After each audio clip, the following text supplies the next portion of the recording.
Here we are once more. It's in everyone's favorite haunted forest, the Magic Morning Wood.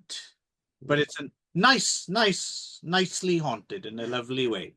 Oh, Yeah, cute. isn't that Oh, cute ghosts? You can yeah. tickle them under the and it's be Clive and him. Ron, Yeah, how's it going, Clive? how's it going, Ron? We'll be tickling you Fine. for the next hour or so. Right. And algorithm Wait, how's it? machine on. Right. Um, and we are. Do you remember what it's always that Ron gets confused? So I'm wondering, it's a Yeah. quiz. Do you Yeah. remember what film we're actually responding to? No. It's something with Ray Winston. That's all I know. Okay, Or was it? yes, It was Ray Winston is the connective tissue, but I yes. can't remember which one. Well, I can't remember what it was though. Okay, it was Ladies Something. and Gentlemen, the Fabulous Stains. Oh, right. Favorite Saints. Okay. Yes, There you there go. we go. Thanks. Right. Yeah, so yes, and we are, although you're not reacting via Ray Winston, I'm reacting via Ray Winston. Right. As promised, because I was pretty sure I was going to go, couldn't resist. I went with SCUM. And I went with the 1979 theatrical version of SCUM.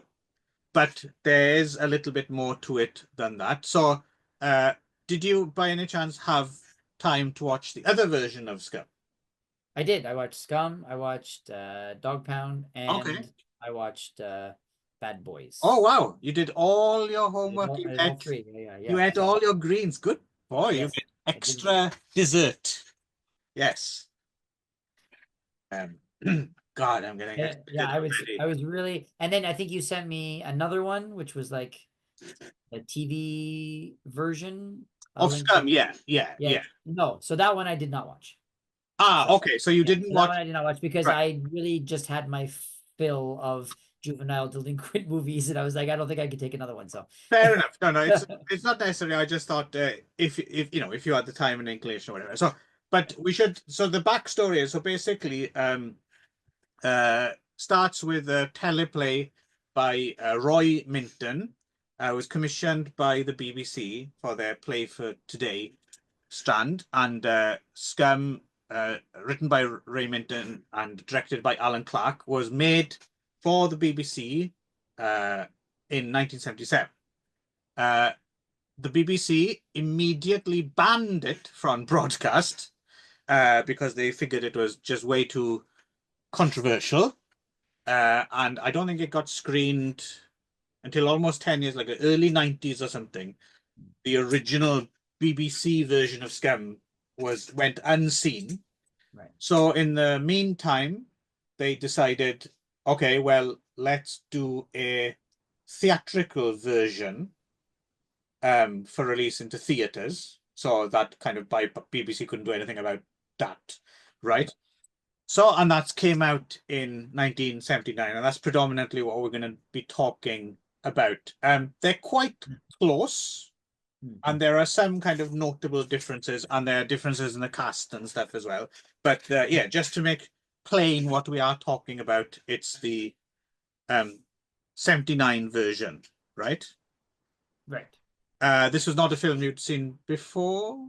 Nope. Right, okay. And it's very specifically, yeah, it's about juvenile prison, specifically at that time and place, these notorious, they were called Borstals, named after the town where I think the first of these juvenile prisons was opened was in the town of Borstal somewhere, so they became known as Borstals, and they were I, notorious. I had to look that up because I haven't had, of course, these types of movies. I always, if possible, I always use subtitles because sometimes I have no idea what they're Oh, even saying. really? Oh, okay, And so okay. this one, I was like Borstal. I was like, I don't know what the fuck is a Borstal. So I actually had to look it up to understand that they were just talking about where they were. Right. So, Yes.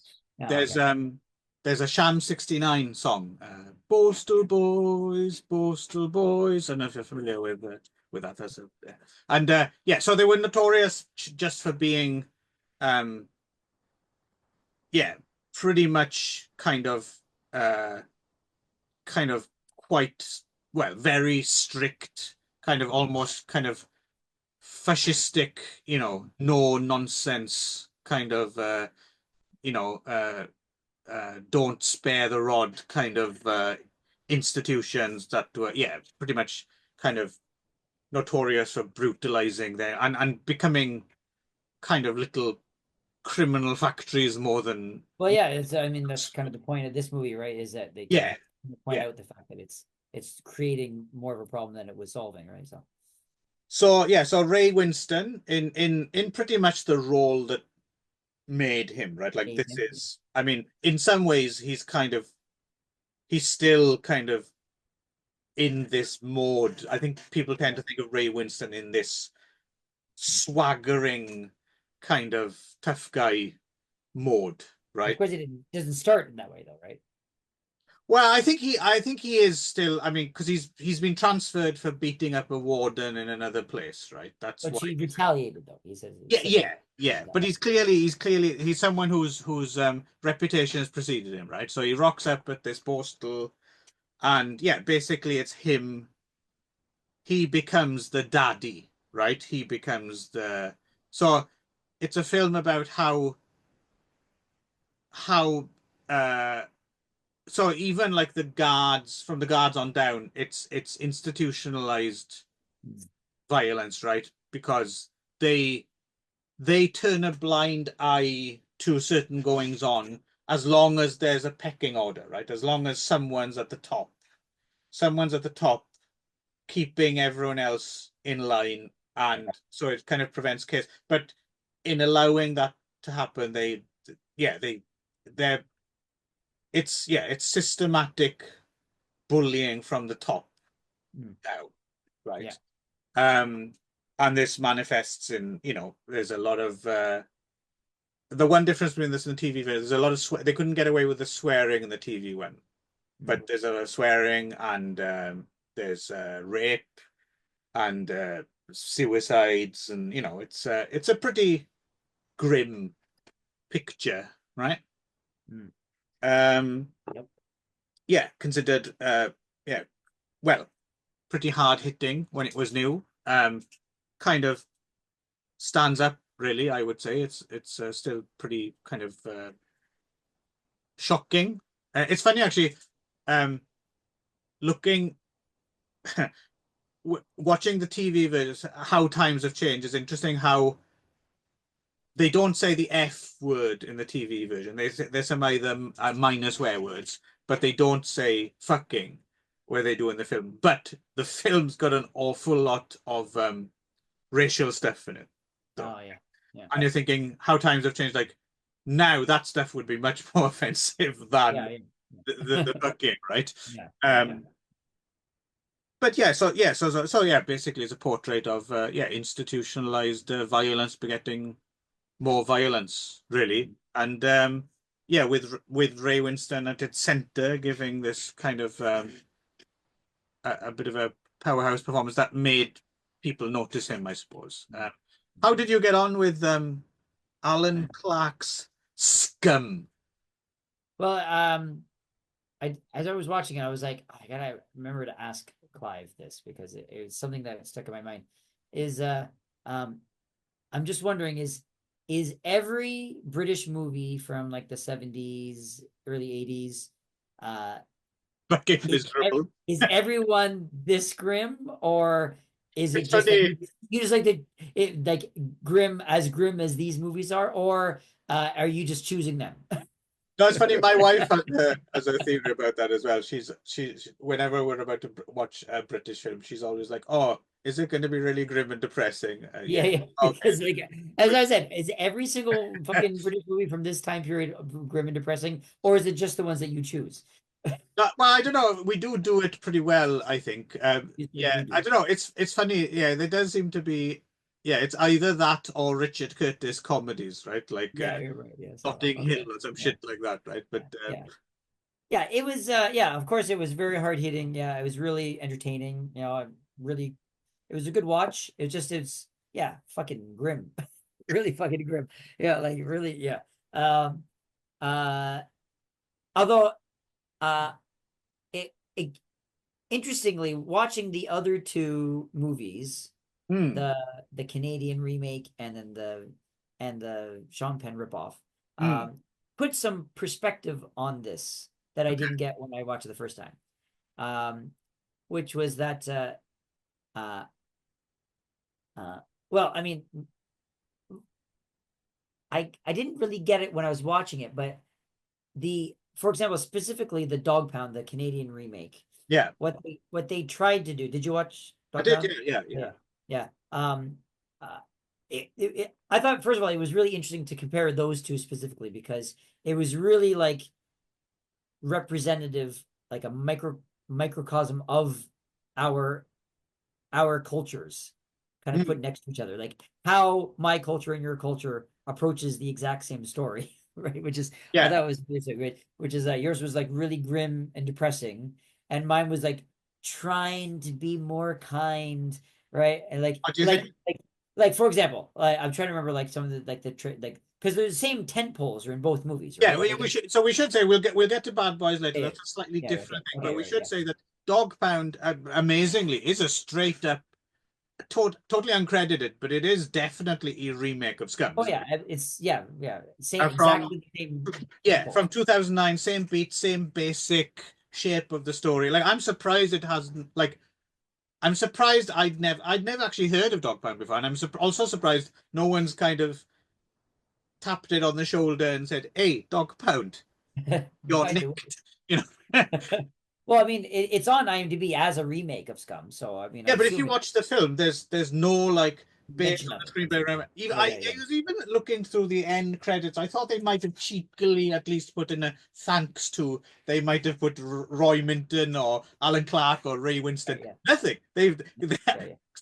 Ignored it. total denial, right? Which is Yeah, yeah. kind of fascinating. I understand it when it's like sometimes when it's like a far-flung place where they don't have strong copyright, like you get like Indian remakes of things and no one gives a shit of. But I'm kind of surprised there's this straight up copy from Canada and no one seems to be making a big. I don't know, maybe it went under the radar. I don't know how many people have seen Dog Pound because, like I said, No, I've never heard yeah, of it before. But yeah, yeah, yeah. I never even heard of it. So, um, but like taking some of like of the main points, like for example, the dodgeball scene. right, Right. So the dodgeball scene in the British original, of course, it's like they're supposed to be playing dodgeball and they've separate between the whites and the non-whites, and hmm, then the guy yells at them to mix it up, so they mix it up a little bit, and then puts down the balls, he blows the whistle, and it's like 1 second later, it's a riot, right? Like it's right, like immediately becomes a riot, like to the point where you're like laugh out loud a little bit, like 'cause it's right. so like not even like trying to be a game. It's just like riot starts, right? Kind of thing. Whereas in the Canadian one, the Dog Pound one, they played the whole dodgeball game, and they're all kind of like, hey, and it's like they're kind of like forgetting their worries while they're playing. It was like this real like kind of like Yes, yeah. heartwarming kind of like, oh, maybe they'll get through this, through the other side. So like it was funny, like all of the kind of the main tent poles in the movie that were redone in Dog Pound was they tried to make it real Canadian, I guess, right? It was like the other one was like the rape, right? The rape scene, right? Yes. So yeah, in the of course the British one, it's like super brutal, and like the CO comes up and is like watching through the window and smiling while he's watching the kid get raped and stuff. Like it's which I think was the thing that kind of now I of course Scum is by far the obviously it's by far the more like superior of the two, right? So but Right. but but at the same time it did give me a little bit point to stop and think that it did tend to get a little bit uh unnuanced. It was a little bit stereotypy, to say, Little bit right? of misery porn. Yeah, a little bit Yeah. like it's just like as he guy starts getting raped, and you can see the CO, the prison guard coming up, and he's like, I was like, I bet she's gonna look in the window and smile and keep watching, and sure enough, Right. he did. Like it was almost like it was like a little bit too. Well, I don't know if it was based on any real stuff, but it was a little bit it's something it's maybe a little bit too much. it's certainly verging on polemical, right? Yeah, I mean, if you've ever seen any of other Alan Clark's work, he is one of the, he is one of those kind of British polemical kind of directors of that era, and he chose hot button topics. Right. The other one you may be familiar with, um, Made in Britain, the film that made Tim Roth. Tim Roth plays a skinhead in it, Right. and Gary Oldman in it as well. There's like he did make kind of polemical issue films, right? Sure. So yeah, that definitely fits that kind of mold. But yeah, no, it's interesting as well that I was trying to figure out, like, if I'd have seen, because there were parts in Dog Pound I thought were actually quite well done.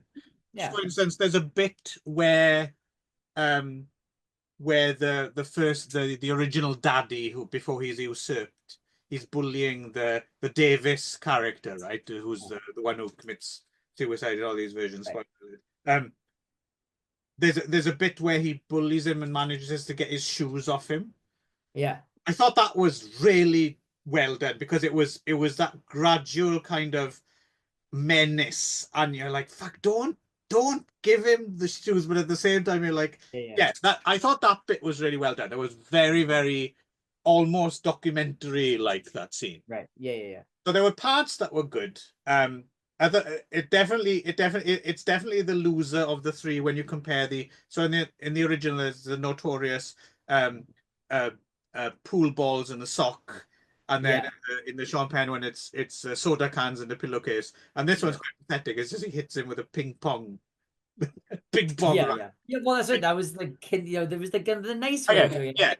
yeah, And like when the kid gets raped, he gets raped, and then he like in the original, he's like calling for the CO, and he just wants someone to be with him. He just wants like he's just like it's heartbreak. He's just like, yeah, I just want to talk to somebody. I just right. want somebody to be here. That I don't want to be alone, right? And he just fuck off, and then he goes, and then you got this brutal, like gory, like blood all over the place in every suicide scene versus the Canadian one where he's like, are the Canadian the CO is like, are you okay? Well, it's okay. I want to talk to my dad. Oh, it's okay. We'll call him in the morning.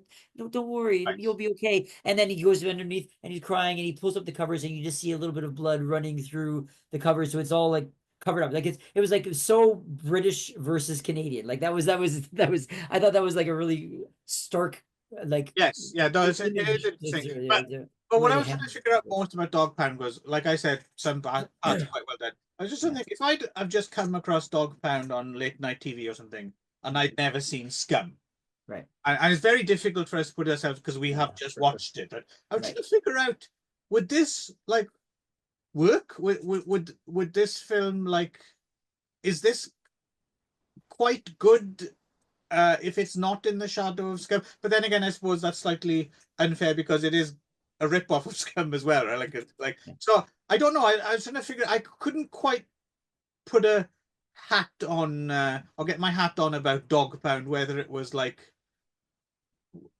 worth. I don't know. What do you think of Dog Pound? I mean, Well, yeah, I mean, it was just it felt down like the watered down version of Scum. Like it just felt down really kind of yeah, it was really right. like a whitewashed a little bit, just trying to make it a little bit less stark, a little bit less grim, kind of thing. Like there's a little bit, people were a little bit more kind to each other. Like and like when they kills the guy, right? Another when the CO kills the guy, which is Yes.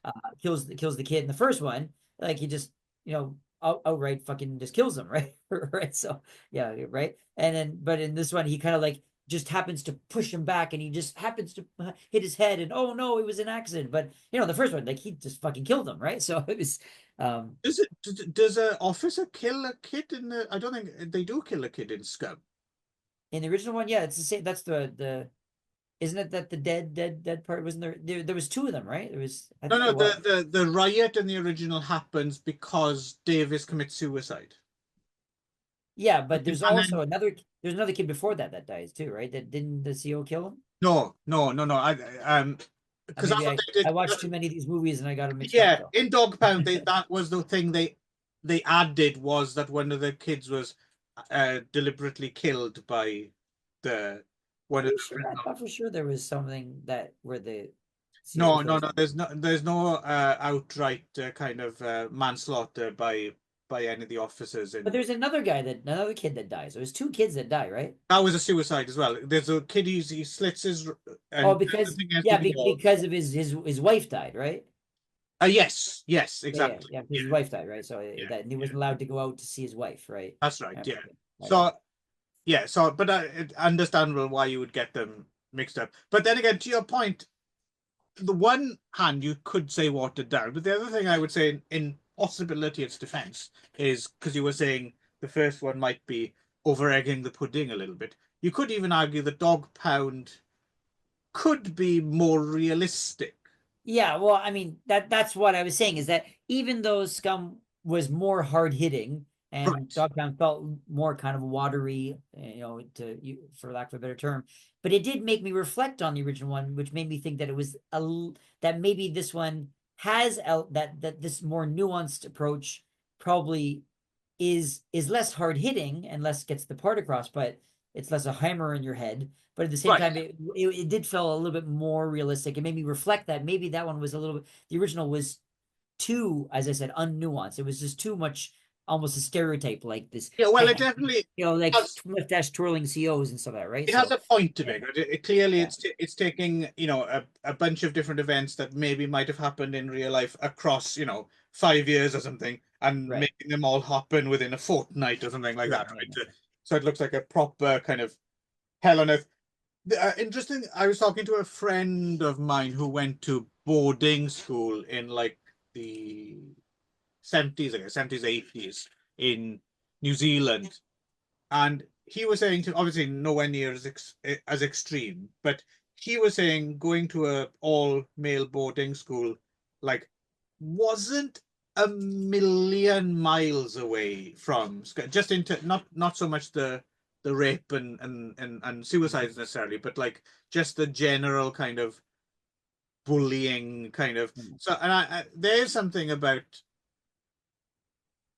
men only clustered together yeah, in one space, which is, I think, massively unhealthy in general, right? And you do hear it a lot, like a lot of the Pythons, for example, the Monty Python, they talk about their days going to boarding school and it's just being like, yeah, pretty fucking grim. And the same setup, right, where there were school bullies, right? And right, the teachers turned a blind eye because they kept everyone in line. And at a sure, certain point, you get this weird nostalgia where some people even start like fondly remembering their school bullies, right? Because what else are you going to do? Like sure, acknowledge that you were powerless and abused or kind of yeah, rose tinted glass. Oh, yes, it made me the man I am today to have my head shoved down sure, the toilet by a yeah.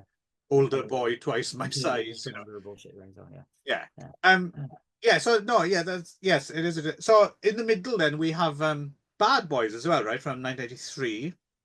which also like saying like watching all three of these, it was like the Scum was just felt really British, and Dogpound felt really Canadian, just like that. This one felt really American. This is true. Like This is it true. was yeah, it was really, and it was like taking exactly the same story but doing it the American way. Right? Right. Which was they took out some of those tent poles that were not there, Mm. enough to make it seem like a totally different movie. Yes, But yes. of course it wasn't. But at the same time, still hitting the main kind of ideas, and saying like, oh, we're gonna do it our way, and it's gonna be like almost like a hero story, and it has to start end Right. with like the good guy versus the bad guy, big brawl fight kind of thing. Like it was so American, like in its Plus, they mentality. have to expand on it, right? So you need the Yeah, expand, yeah, make it backstory, bigger. and you need to know why they're there. Yeah, exactly, right, yeah. That said, though, it's not bad for what Although it Dog is. Pound did the backstory too. It showed the character doing actually hitting the CEO, actually doing the Right. retaliation. Yeah, that's true. But yeah, no, Bad Boys definitely does feel like the Hollywood the scum put through the Hollywood machine. Sure, Right. yeah, So of exactly. course, Ray Winston plus Hollywood equals Sean Penn, I Pen? guess. Right. Question mark?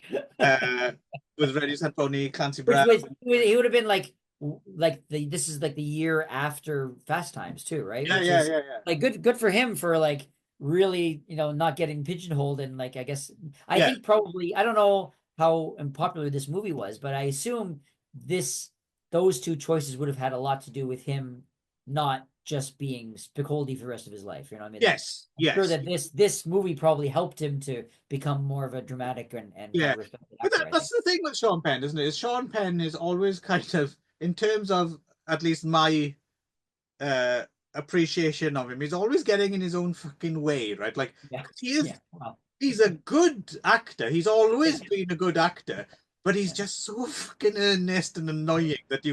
you Yeah. refuse to kind of acknowledge. Yeah, Sean Penn, he's really good. But Okay, Sean Penn. Yeah, he's you're just so Sam. annoying, right? Yeah, yeah. But no, he is good in this film. To be honest, he does that whole thing pretty well. He does, and he does play it.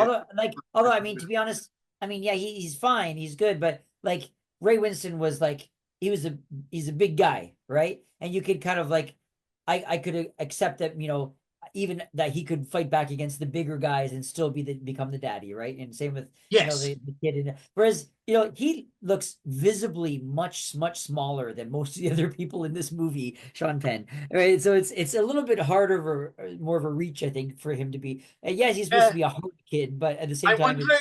I'm yeah. wondering if that's why they cast little Eric Gurry as his Yeah. surrogate. Well, yes, definitely, because they had to give him some Because reference, right? then relative, he Yeah, looks relatively, tougher, exactly. right? Yeah. Sure, sure. Yeah. Because that kid looks like a proper fucking kid, right? Yeah. Yes. Yeah. Yeah. Yeah. Why? Yeah. And they tried to give him like a reason for being like, oh, I burned down and killed some people Right. by accident or something like that. But it was like, yeah, No, he doesn't seem, he does he really think he's doesn't 12? belong there, does he?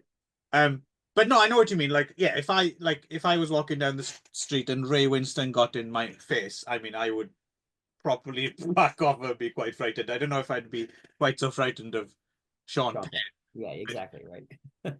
Um, but Bad Boys isn't a bad film. I kind of have a certain fondness for it because for me as well, it was one of those films I saw when I was younger. I remember getting the video from like a bargain place and discover because and still to this day actually you don't really hear people necessarily talk about Bad Boys and Scum in the same breath. So it felt like a my discovery, because I'm watching it, Okay. and then when he does the Coke can in the pillowcase thing, I was like, holy shit, this is fucking again a very American version of Scum, right? You have British billiard ball in a sock, bosh. And the Yeah, American one exactly. Yeah. is someone putting money in A a little bit they don't have vending machines in Borstal. That's yeah. very fucking posh. I don't think they have vending machines in prisons either, but I was like, yeah. And yeah, I thought that was it was like almost like a very American in the product placement. Here's your product placement, right? So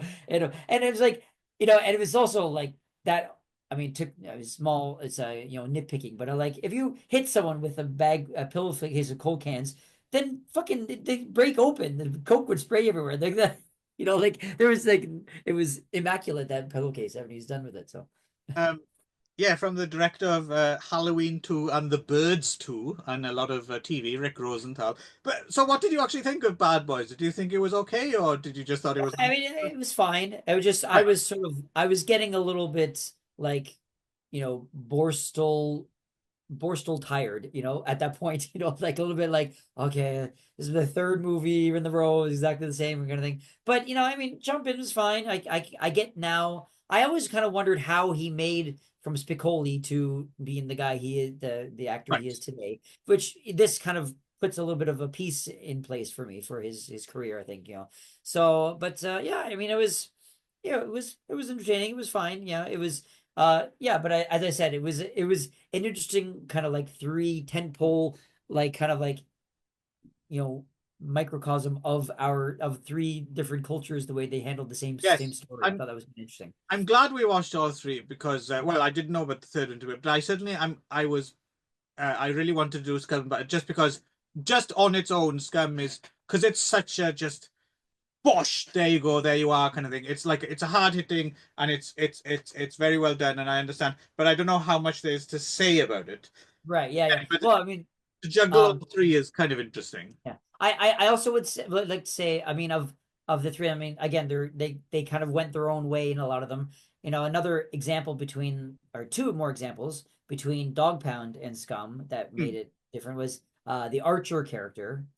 And so in Scum, the Archer character is kind of like the voice of reason, and he's kind of like, but he's the one that kind of like he refuses to wear shoes because he's a vegetarian. Right. But so he just puts, He's like the prison philosopher kind of character. prison philosopher, and he's the one that has the whole conversation with the CO about basically the theme of the movie, which is this is bullshit. This is just making. That's a very good scene as well, actually. I like that. Very good scene, yeah. Which they didn't do in the Dog Pound one, and because they kind of skipped over that kind of like, right. I guess kind of like making it overt the theme, but at the same time, the Archer character is just not that interesting, right? He's just it's true. In fact, I almost didn't notice him in it. Yeah, he was. Yeah, so yeah, that was the thing. I'm glad you mentioned that scene though, because that's a scene I always thought was really good, and it's really good in the TV version with a different actor as well. But just that scene of like everything. Archer doesn't say anything unreasonable at all, but it's just this man doesn't like hearing that from him, right? Yeah. Because he hasn't really said anything that ridiculous, but he's just like, stand up fucking straight. You're taking the piss out of me. He's just like, okay, you're not ready to hear this about yourself, right? It's really well acted as well. And then the other big difference I thought was also in these three movies is the ending, the way they end, right? So the ending of Scum is just so fucking grim. Like it's just like, there's a big riot, and then they, put the riot down, they stand up, and then everything goes right back to the way it was, and rinse and repeat, right? Which is so like so depressing. And of course the Canadian one had almost like this kind of like uplifting, kind of like hopeful ending to it a little bit. I can't remember exactly how they did it, but I don't know. I thought it was great. It was kind of grim in its own way. So basically, during the riot, our main character manages to escape, and he sees right. Yes, and then they drag him back in. Right. But then they drag him back in. So that's kind of. Yeah. But at the same time, it wasn't. It was more like a shock, because he was sort of like, I'm free for a second, and then they beat him and they break his leg and they pull him back in, and it's a little bit more kind of like violent and shocking versus like really, really, really grim and depressing and hopeless, right? Versus the American one, which is sort of like, or now our hero has beat the villain and he marches off to. But he doesn't. He rises above. He makes the better choice, and he had the chance to kill him, but he chose to the higher ground. It was so it was very like that is as American as you can get, right? Yeah, exactly, right. So I thought, even though they all kind of had the same things, they all went very different ways with the ending. No, actually, let's be fair. Let's be relative about this. It is actually relatively. If they went full American, it would have been that actually Sean Penn's character wasn't responsible at the last minute when he someone would have done it and said, "Hey, they found the witness," and he would have been released. Hooray! Yeah. So relatively, it was fairly downbeat for a big American film. So your choice, coincidentally, turned out to be quite timely. Although to be, I mean, I think I texted you to this because I didn't really know this was gonna happen, but it's happened on a number of occasions, not just this time, but a number of occasions where the movie that I chose, I go back and I'm checking the cast list, and it turns out that one of the actors or the director or someone important with the production has died within the last like 3 or 4 months. Right. This was maybe the first time that I picked a movie and then the next day the director died. Right. So watch out. Watch out. So you don't want wrong. Watch out if I choose one of your movies. It's a death sentence. It's like a version of Death Note or something. Yeah, you're on my list. Yeah. So anyway, so I chose Wild at Heart, directed by David Lynch. And the day I chose this, he was alive, and the next day he was not. So yeah. And your connection was Laura Dern, right? It was Laura Dern, yes. Yes. So yeah, this is 1990. Okay. Have some confidence in yourself, Ron. 1990, starring our favorite Nicolas Cage.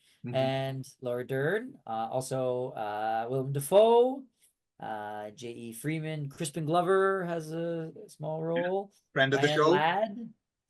I don't know why I say that. He's never ever contacted us, but I like to pretend he's a friend of the show. Just been Glover. Crispin Glover, yeah, Talked about him quite a bit, right? yeah, yeah. He is our density. Sure, yeah. Isabella Rossellini's in there. Harry Dean Stanton. There's a whole bunch of comes in. people, yeah. Yeah, a bunch of people. Yeah, is it all? He called in all of his favors, I think. Right, Yeah, Jack Nance is in there. He has a memorable part. Yeah, Jack Nance. Et cetera, et cetera. Right. So yeah. Sherilyn Fenn from Sherilyn Fenn and Cheryl Lee, both from Twin Peaks, right? Because it was, I guess this was just at the beginning of Twin Peaks, or just Twin Peaks. I think the TV movie, because so the pilot to Twin Peaks kind of played outside the US as a TV movie, like a standalone as well. And I think that's like 89, and then so it's pretty much as Twin Peaks is taken. It's almost it's kind of the same way. Yeah, it looks like the first episode was broadcast April 1990, so it would have been kind of like doing this probably running parallel for them, right, at this point, right? It was definitely David Lynch like at his most visible, because didn't Wild at Heart win at like Cannes? Yeah, it won the Palme d'Or. There we go. Yeah. So which was really controversial at the time, apparently. So yeah. Yeah. Well, I remember Wild at Heart getting kind of a bit of a winning the Palme d'Or, but other than that, getting a bit of a critical kind of mauling. Yeah, at the time. I think so. Yeah, I think that's what happened, and I think, well, at the time, I've heard that it was really controversial, that they really a lot of people disapproved of it winning, and then I think that these days it's been kind of reevaluated, and apparently it's more appreciated by critics. Yeah, well, I'll get to my own kind of back and forth with Wild at Heart when we get to so just what I was going to say about that, basic summary of it, right? Yeah, a similar thing I think happened like when Pulp Fiction won the Palme d'Or over one of Krzysztof Kieslowski's I think it was Three Colors Red, right? Everyone was like that. This surely must win, and then Pulp Fiction won, and some very unkind people, because Clint Eastwood was on the jury that year. They unkindly said Pulp Fiction won because they thought Clint Eastwood couldn't pronounce Krzysztof Kieslowski's name. That was kind of mean, but there we go. Clint Eastwood's a smart fella, but potential. So basically, just a quick summary. It's they're kind of Nicolas Cage and Laura Dern are lovers, and her mother, so Laura Dern's mother, played by what was her name? Diane Ladd, real mother, right? Diane Ladd, right, right. Diane Ladd hates him and basically calls a series of assassins to try to kill him, basically, right? So it's essentially it. And they're on a road trip trying to go to California. Was it? They're going to California, is that right? Eventually they start off in Cape Fear, right, which is Carolinas, and then down to New Orleans, and then through Texas, and out west is the west, right? Yeah, they do end up at the end, right? And on the way they meet as is David Lynch's one, they meet a series of kooky, interesting characters, and some of them try to kill them. And it's Elvis and Marilyn Monroe go to Oz, basically, right? Yeah. Well, I was thinking this was pre-honeymoon in Vegas and leaving Las Vegas, right? Yeah. So I think this was kind of like where he's showing off his Elvis chops, and then he got like Elvis stuff after this, right? Even fucking dated Lisa Marie, right? For in the early 90s, he was like all about Elvis and stuff, right? So he was No, he's hilarious in this, because he's clearly with his snakes and doing like karate kick, like when he's dancing, he's just doing karate kicks, isn't he? He's most amusing. He's kind of like the one from what's the I'm having a brain fart today. What was the Coen Brothers movie? Raising Arizona. He was kind of like his Raising Arizona character, but ramped up to 11, basically, right? Yes, yeah. Well, yeah, it's from that I suppose we call it the golden era of Nicolas Cage, Yeah, right? sure. Yeah, where Uh, everything he was like over the top, like scum, well, yeah, it was scum, yeah, Southern trash characters, I guess, right? his So default setting was over the top. Like yeah, yeah. Well, yeah, he still is, I guess, to some degree, and even though he's Elvis, but the Southern trash was his yeah, thing. he's clearly he's Elvis, but he's kind of Elvis via like Timothy Carey or someone like that. Like Right, yeah, so, yeah. um yeah. Yeah, and yeah, anyway, so that's that. So this was my first watch to get to see this, because I remember this being on the shelf. Hmm. This was what, 90, so I was like my early teens at this when it kind of appeared. And I think I either wasn't allowed to watch it, or it's just sort of like wasn't kind of in my list of ones I wanted to see. I can't remember, Mhm. but I just never really got around to seeing it, right? So, and I've always kind of had I don't know about you, we could talk about David Lynch in Yeah. general, you know, Yeah, but we will. But yeah, first, I wanna, yeah, I wanna hear you're totally unpolluted by me recently cherry popped Wild at Heart yeah. story Yeah, reaction. I was just saying, like, I think, I'm kind of I've always get on hit and miss with David Lynch stuff. Sometimes it kind of hits, and this one was like, uh, it kind of like went up and down for me. Like it's has some really good stuff in it, like Hmm. really some like really like strong standing out stuff. Like even just the opening, like this, uh, it just starts off like one of like more really really like shockingly brutal Hmm. beginning Oh, where, yeah, where this guy comes up and tries to kill him, and he takes him and just smashes his head on the brains are coming out, some of that, and it's like title sequence, right? Like it was I was like, oh, it makes you sit up and watch, and it was, um, but I think it suffered a little bit from the problem of a little bit too much. It was just like it was like, okay, next kooky character and the next wacky character and the next, over the top character. It was like, and it made me really exhausted to watch this movie a little bit, right? So it was exhausting to watch it, but I mean, I enjoyed a lot of it. Um, and definitely the characters were really fun, and hmm. like Willem Dafoe especially is a real Oh man, sleazeball. So fun to watch in this movie. Bobby Um, Peru, just like the country. yeah, yeah, and yeah, and Crispin Glover, always fun. Well, what was his thing Yeah, again? He was like, I'm he was making my lunch. yeah, yeah. He's making sandwiches, right? Yeah. So, but Yeah. he was only in like, he was like a not a flashback, but like a story. Like he Yes, was like a character in the story yes. itself. It was like a story that she was Right. telling about Yeah, you someone, right? almost don't realize it's him actually until you hear his voice, Yeah, and exactly. then Yeah, it's yeah. unmistakably I'm Crispin. really getting my Yeah. lunch. Yeah. Yeah, so, yeah. But yeah, I think yeah, Harry Dean Stanton who plays like Daryl Ladd's kind of Diane Ladd's Yeah. kind of lover, but also tries to kill them, and Yeah. he ends up, and then there's Harry like Dean's gang good as well stuff. because it's Harry because Harry Dean's always good, but a lot of Harry Dean because he's just so naturally the camera loves his kind of hangdog thing. Yeah, He sometimes gets away with just doing that, which is fine. But yeah, this character is a little different, isn't it? yeah. Yeah, so it's fun to see him actually playing outside of type a Out little of his bit. box. Yeah, yeah. Yeah. So, yeah. But yeah, but I think in general it was a good watch. I'm glad I finally got around to watching it. It was, yeah, it was, yeah. It was just, it made me tired by the end. I was really tired when I finished watching it. But anyway, so anyway, tell Well, me about you. so Go on, we yes.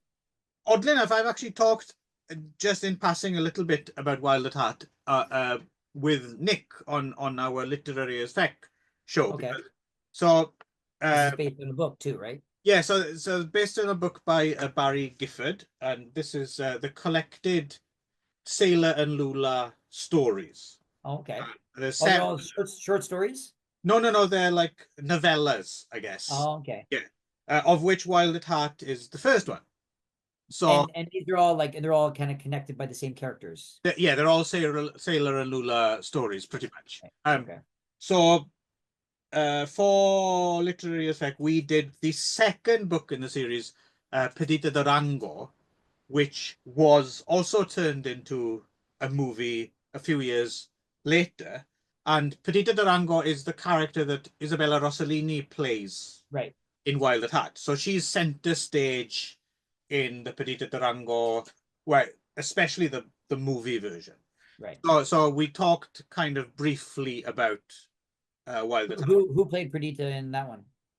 In Perdita Durango, Yeah. Rosie Perez Rosie Perez. Oh, was okay. very good. And Perdita Durango is fucking great. If you haven't seen Perdita Durango, I highly recommend it. Oh, Javier Bardem too. Oh, okay. It's a pretty wild film. Really? Yeah, well, and see previous episode for detail. We went into detail on it actually. And I went back to what because I've had a bit of history with Wild at Heart. I've seen it a few times over the years, and the very last time I saw it, my thoughts were slightly similar to yours in so much as I thought, oh yeah, this is of course it's David Lynch film, so of course Yeah.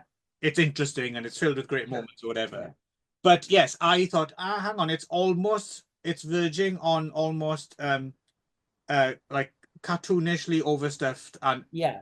a little bit silly, A little almost like Lynch does Lynch a bit too much. Yeah. That's Because what I thought. he's had so many imitators over the years who never quite get it right. Right, it's always Right. a bit too much, and Right. it was like that was my feeling the last time I watched it. So I went back to watch the episode where I talked to Nick about Perdita Durango and to see what and yes, pretty much I said it was good, but I didn't think of it as one of the great. It was closer to like Dune than Blue Velvet or Eraserhead. Right? It wasn't one of the But classics. Perdita Durango. No, No, we you said. talked about Wild at Heart. Oh, that this one. Yeah, Oh, I see. yeah, Okay, right. yeah, Okay, yeah, right. yeah, yeah. Okay. So yeah, so that was my feelings about it the last time I watched it. Right. I have to say this, and so also the the like kind of um the kind of overstuffed crazy characters kind of thing is actually kind of in the source material as well. And oddly enough, so I bought this collection years and years and years ago because I was a fan of Wild at Heart and I wanted to read. So I remember reading Wild at Heart and then thinking, yeah, I don't know, that's a bit, I don't know, I couldn't quite it's like a bit overdone, like someone's read all these other kind of noir books and stuff and then just pushed it and overdone it a little All bit. together. Yeah, so I put it back on the shelf, and then Nick suggested doing Perdita Durango. So then I took the book off the shelf, and then I read Perdita Durango. And Perdita Durango, I think, is a slightly better book, but also it got me in the mood. So I went on and I read all the other stories as well. And apart from the last one, which was Imagination of the Heart, which was written after a gap and isn't quite as good, the ones following Sailor's Holiday, Sultans of Africa, Consuelo's Kiss, and Bad Day for the Leopard Man, they're all like the more you read, the better they get. The more you get into Sailor and Lula's universe and they get older and they have a child and there's these recurring characters and stuff like that. For instance, the character of Santos, played by J.E. Freeman in Wild at Heart, he's in Benito Durango as well, played by Don Stroud. Okay. And and the more you read, you kind of, well, I got quite into, and you get the measure of it and you get the tone of it. So I went back and I read Wild at Heart again this time, and I enjoyed it a whole lot more this time. And then it got me into that mindset.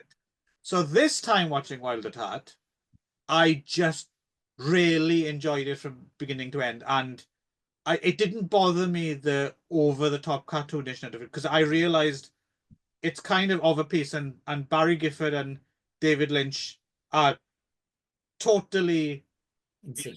Yeah. Yeah.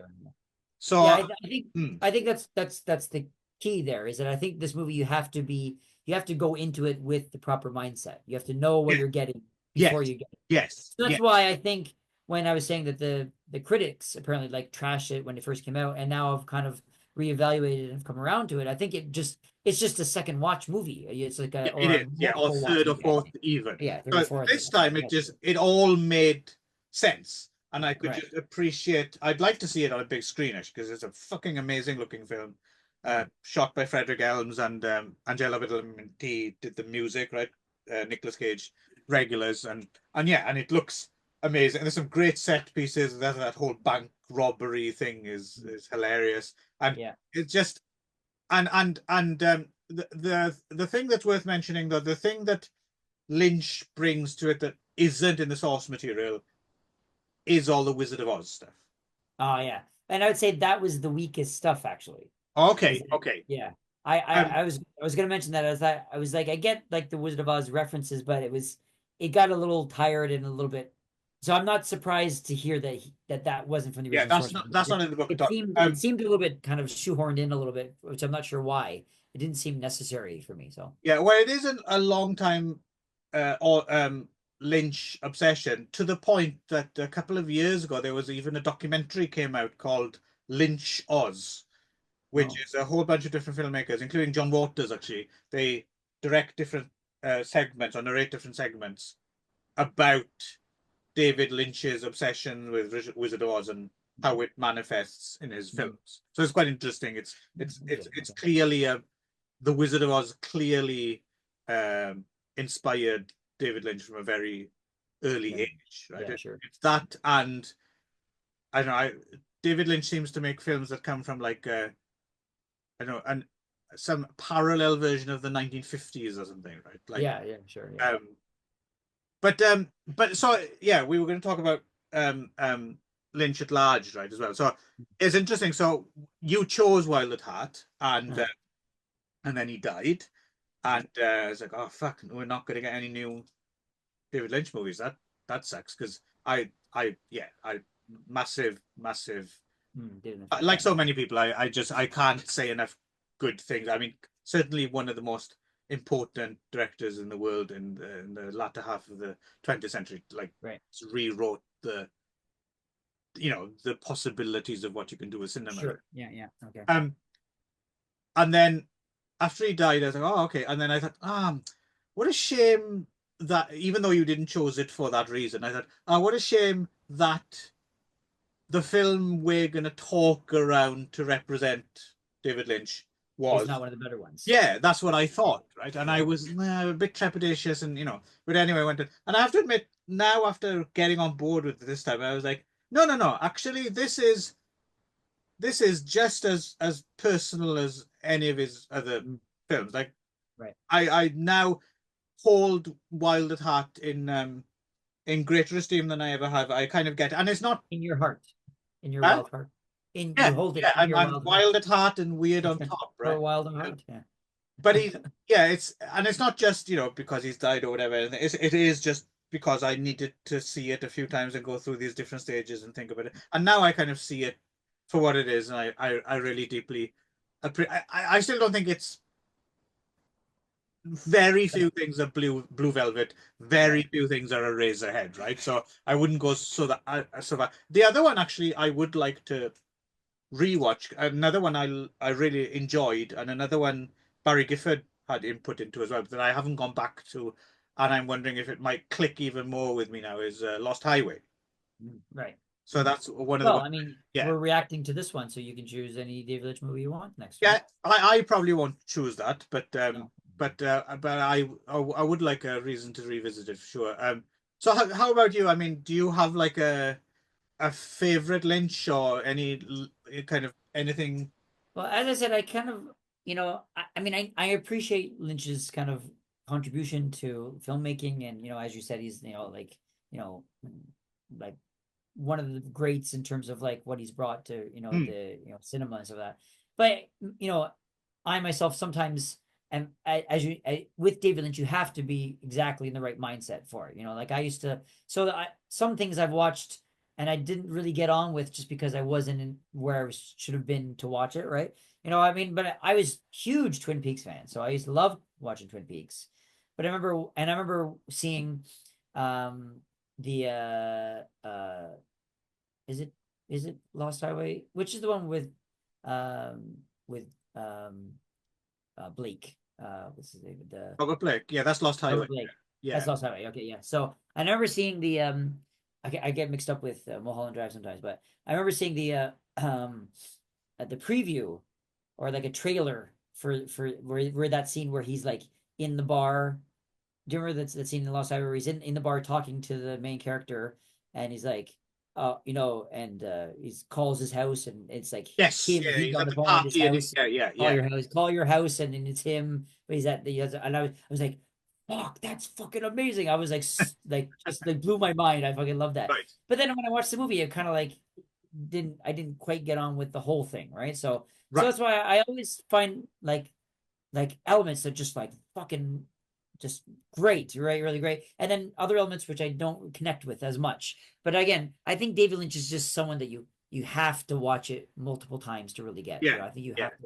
you got to do it. You got to just you have to appreciate the artwork rather than and one of my weaknesses I get really big on like story and character and stuff like that. And I know that he's not always about that, right? No, He's about mood, the tone, and yeah, mood and the tone and the atmosphere and like the cinematography, right? The so it's a matter of I have to just watch and his. I have to switch my mind. music and sound Yeah, is music, very yeah. So important. Yeah, so I just yeah. have to kind of switch my mind when I get into Lynch, and sometimes I don't do that enough to appreciate it the way I should. So Right. like David Lynch is another one of those. I think I talked about this several years ago with the Coen brothers, Mm, where I said like I never really appreciated the Coen brothers until I saw a couple movies a second or third time, and I was like, oh yes. wait, now I went back and I like love them all now, right? So I think Lynch is kind of another example of those where I kind of have to go back and rewatch them all, and I think I will definitely find a new Yeah. appreciation for Oh all of no, them. definitely his films. Uh, some of them as well. You can feel while watching them, like, oh, I'm going to enjoy this so much more the second time round Yeah, when yeah, I kind of sure, know, yeah. and have a look in all the little nooks and crannies and yeah. No, I can't think of a film of his I don't like really. I mean, they're all Even Dune. fascinating and yeah. I mean, I've always liked his. I mean, I understand why people think if you want the film version of the book, you're not gonna get that. But seeing as I'm Right. not a massive fan of the book anyway, I kind Hmm. of quite like the what he came up with. There's nothing else quite like it, right? Um, Sure, yeah. and there's lots of little things as well that people may have missed. I mean, because he makes his feature films and takes his time and like you said, yeah, because he's a visual artist as well, right? Like he paints and things. Hmm. Yeah, his films very much feel like they've been composed like a painting or something, right? Right, sure, yeah. But there's all these little things that he's done over the years, like shorts and things as well that you may have missed. There's an animated series he did called Dumbland, which is just very kind of basic, like flash animation, but it's him slightly more like not worrying too much about all the details and getting it. He's on a smaller canvas, right? And that's very funny. If you've ever never seen David Lynch's weather reports, Hmm.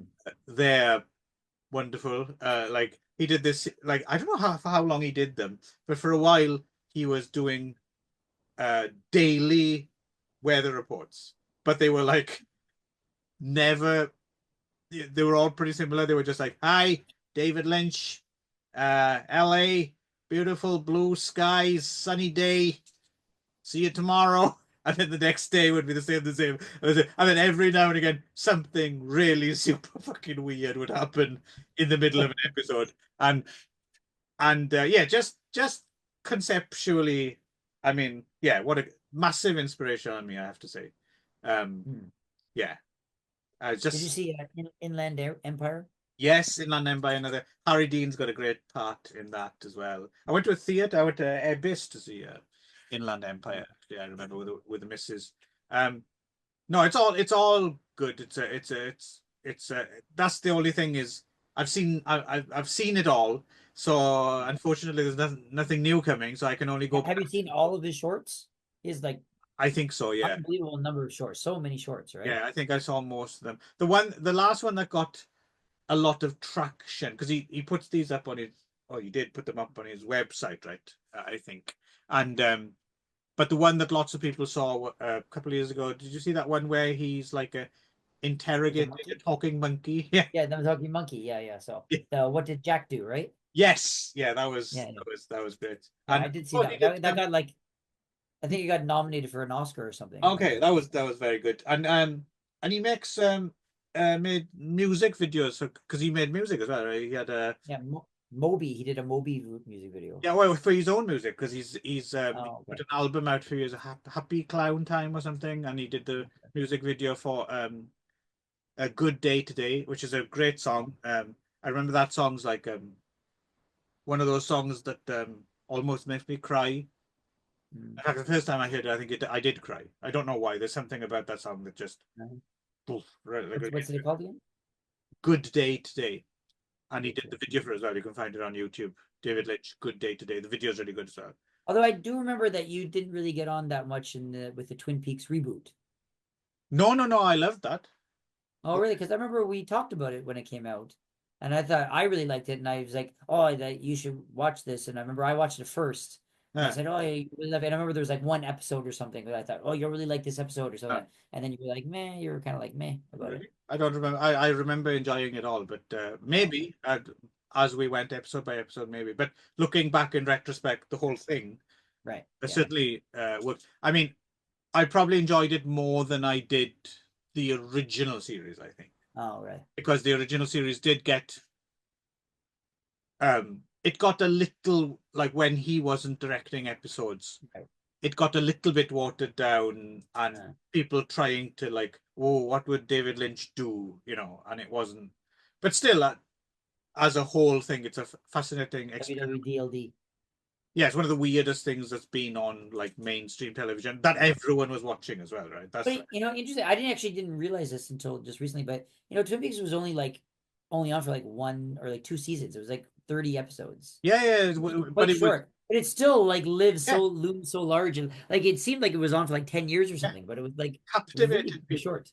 Even Yeah, I remember my fucking parents who didn't really give get a it. shit about it Yeah, really, yeah, one yeah, yeah, really wanted to know, oh, who the fuck killed Laura Palmer? Like yeah, yeah, the yeah. thing people It really was a big wanted to thing. Like, know. who killed Laura Yeah, Palmer? That was it was like catchphrase. Everyone early 90s. Everyone know who killed Laura yeah. Palmer. But I remember seeing Fire Walk with Me for the first time and thinking, okay, this is what I wanted from the because that's Right? just Right, that's pure undiluted right, Twin Peaks, right? And right, right, right. that's another film I'd like to go back to. That's such a yeah. I remember thinking that film was astonishing when I saw it. Um, and all his things really. I Yeah. can't think of it. The only thing of his I haven't seen. I never saw Hotel Room, Okay. a kind of short-lived series that he did with Mark Frost just after Twin Peaks. I don't think I've ever seen Hotel Rooms. That's the only. And actually, Well, I'm also going to give like a just a um I'm gonna make a confession, I think. There's okay, actually a lot of David Lynch's stuff that I actually have never even seen. okay. Like this one. I'd never seen it. And actually I've never seen Blue Velvet. And I've never seen Oh, Eraserhead.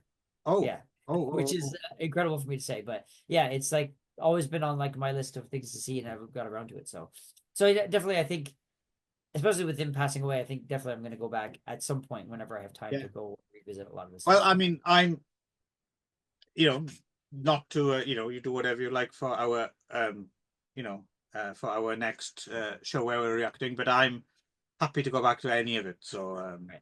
yeah, and I would really be interested to see what you make of Blue Velvet as well, because I think Blue Velvet is probably timeless and would work at any, but you never know. So there might be, I don't know, if you're seeing it for the first time now, Right. because so many people have tried to copy, Right. especially that. In fact, I think Blue Velvet's one of those things that would got under so many people's skin. You've probably seen, without being aware of it, All right. you've See probably seen a whole bunch clips of of it people trying to do trying to do Blue that, right? Velvet, Yeah. right?